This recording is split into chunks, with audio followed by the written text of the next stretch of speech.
Capricorn, it's July 2012. I'm Dadhichi Toth from astrology.com.au. I'm here to give you just a brief overview of the month. I'm trying to keep these coming for you so you've got a point of contact just to find out briefly what's going on in the heavens, what's going on with your planets, and how to best utilize that each and every month. So what we see here this month is an important development for you, an important month mainly because the full moon in the first week of the month is occurring in your sun sign. And right now you've got the planet Pluto that's been transiting through this area. That's a very slow transit, 12 to 14 years in most cases. So I'm not saying that is all going to hit you all at once right now. So this is going to be staggered over the decade. But when a full moon or an eclipse or a new moon takes place in the sun sign alongside of this planet, then we can expect some intense results occurring in your life just now. Pluto gives a somewhat obsessive quality to the emotional moon. And if we note here that the moon for you is relating to your important relationships, business relationships, finance. I tend to say more associated with business relationships just now, mainly because Jupiter, Ketu, or the South Karmic Node, and Venus are all in your 6th house in their transit.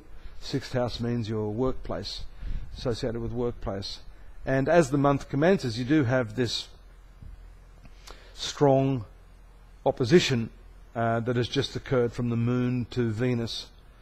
And so we see here Venus is an important planet ruling a 5th house of speculation, and it has also an important bearing upon your work ruling the 10th house. So that's why I'm sort of saying to you that your work, money, speculation, you could be so obsessed by making a point to others about how much you have, how much you're earning just now. This, of course, is a typical Capricorn trait. But you mustn't let this affect your emotions, because the full moon here really shines a light on a lot of this stuff. Being in the sun sign itself shows that there's going to be a lot of self-revelation occurring for you just now.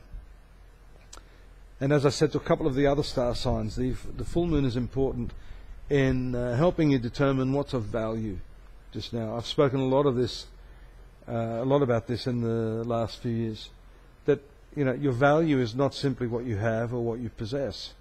Now that, for Capricorn born natives, is a difficult pill to swallow, because it's ingrained into your nature to believe that hard work equals money, equals security.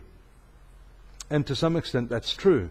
But for you now, the transit of the moon, especially in this first week, is going to challenge that.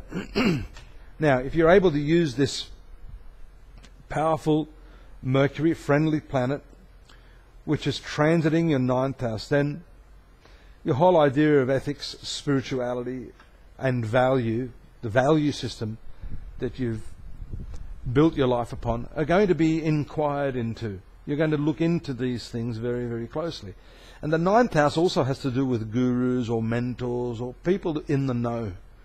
So it's quite likely just now, especially with your ruling planet in the 11th house of friendships, introductions, that you may meet someone just now who has just a way of saying what I'm trying to say, probably even better to you, something that can make an impact on your consciousness and help you realize that yes, you can indeed have all the practical affairs in order, have the security that you so dream of, but to also deepen your self-awareness now, and to, you may stumble upon this quite accidentally, meet someone who says something at that moment in time that is just right, that can be like a revelation. That aha moment is what I'm trying to say.